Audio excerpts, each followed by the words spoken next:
Assalamualaikum warahmatullahi wabarakatuh and hi to everyone. We are from Lex 2057 Global Headlines Group 34. And today we will do podcast 2. First, let us introduce ourselves. My name is Hakim Hamdan and my matrix number is 200388. Assalamualaikum. My name is Amir Aidil Haikal bin Amuruddin. My matrix number is 202597. Hi, my name is Hanan Jasmine binti Abdul Hadi and my matric number is 207058.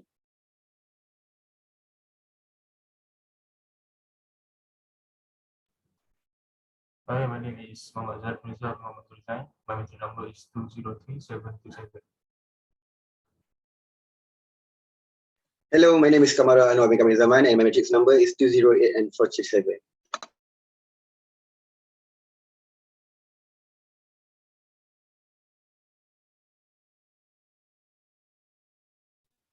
Thank you, everyone.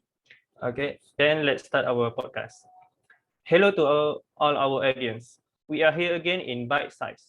Today's topic is about food issue around the world. We are going to discuss and hear our panelists' thoughts and opinion on 4 news headlines about food in 4 countries. The first news is about robot taking jobs, flipping burgers and making smoothies as automation invades fast food. From the title, we can see that the food industry is taking alternatives to a more effective food preparing process by using robots to complete jobs that was first done by humans.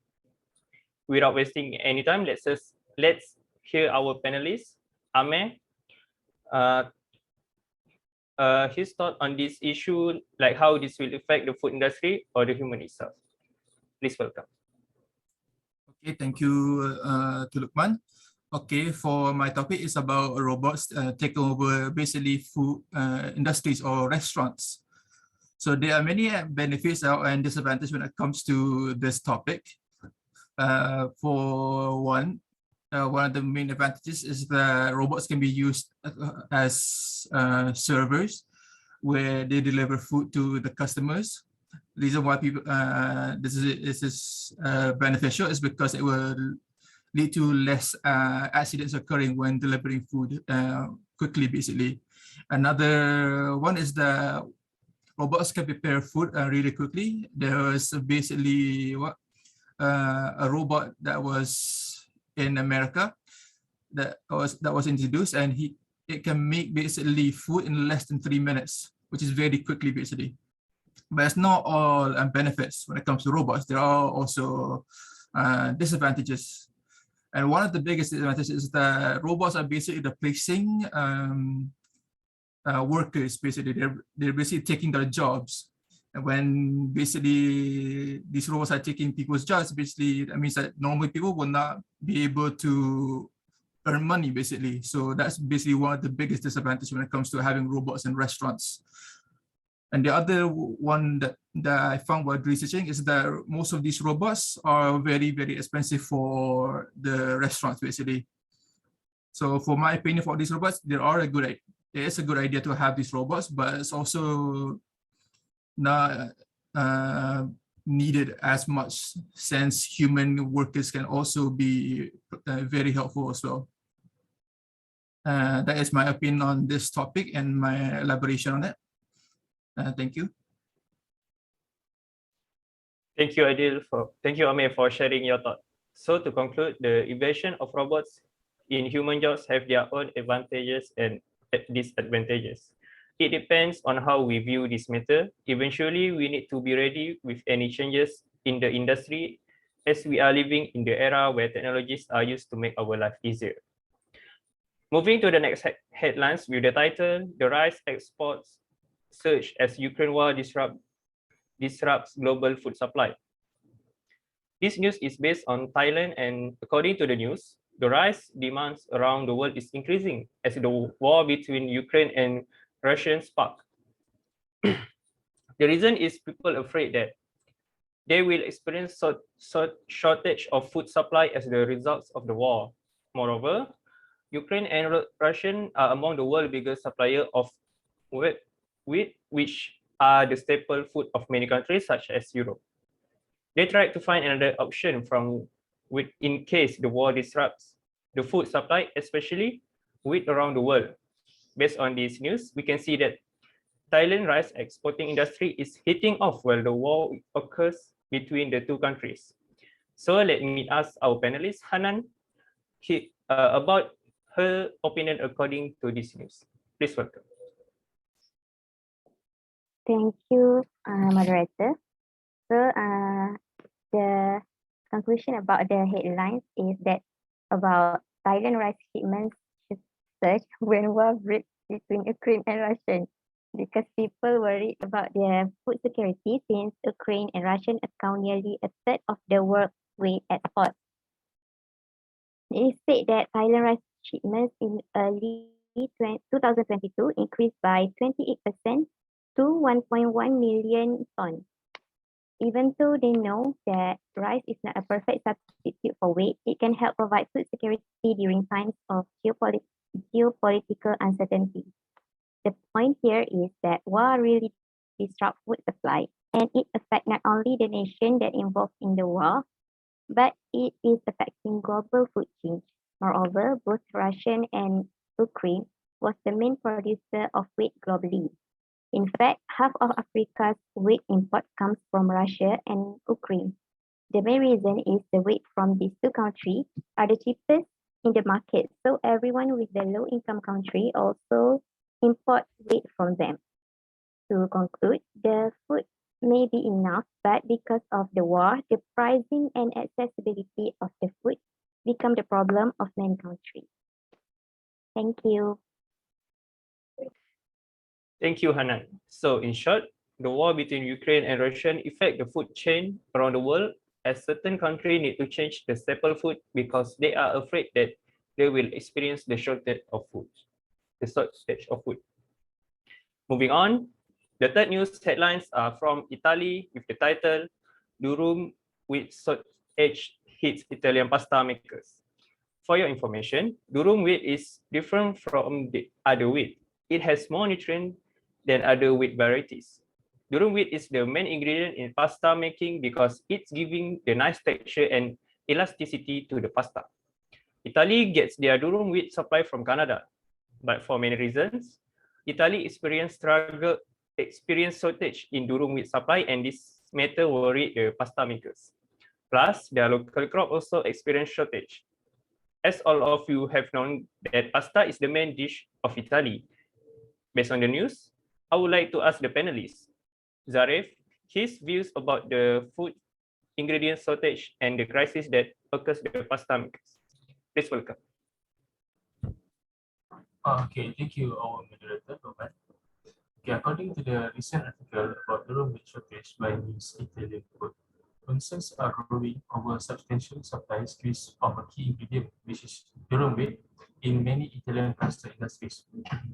Extreme temperatures and drought in Canada, which is a top exporter of wheat, have led to dire harvests, sending prices rocketing to 13-year highs. So, in my point of view, the real scene of this crisis getting serious is because of real production downturns in exporting countries, such as Canada and the United States, where cultivable areas were affected by particularly adverse weather conditions due to anomalous drought and temperatures far above average. This happened in the middle of the vegetative phase of durum wheat with very strong repercussions on yields. So furthermore, I think increased demand for domestic wheat, whose production of 3.85 million tonnes per year is not sufficient enough to meet the demand of the Italian industry, thus leading to this kind of crisis happen.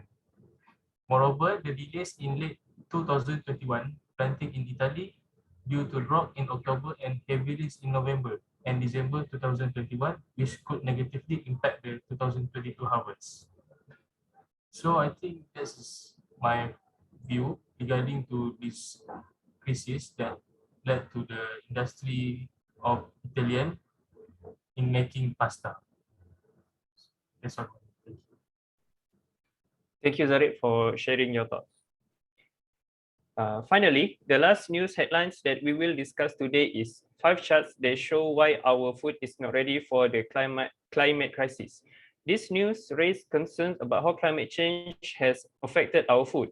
For example, heat and drought causes loss in crops of food and vegetables.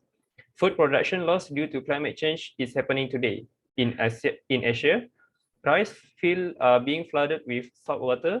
Durum wheat also experience shortage as it is vulnerable to climate changes, which is drought. Coffee beans also threatened by drought and hurricanes in their origin country.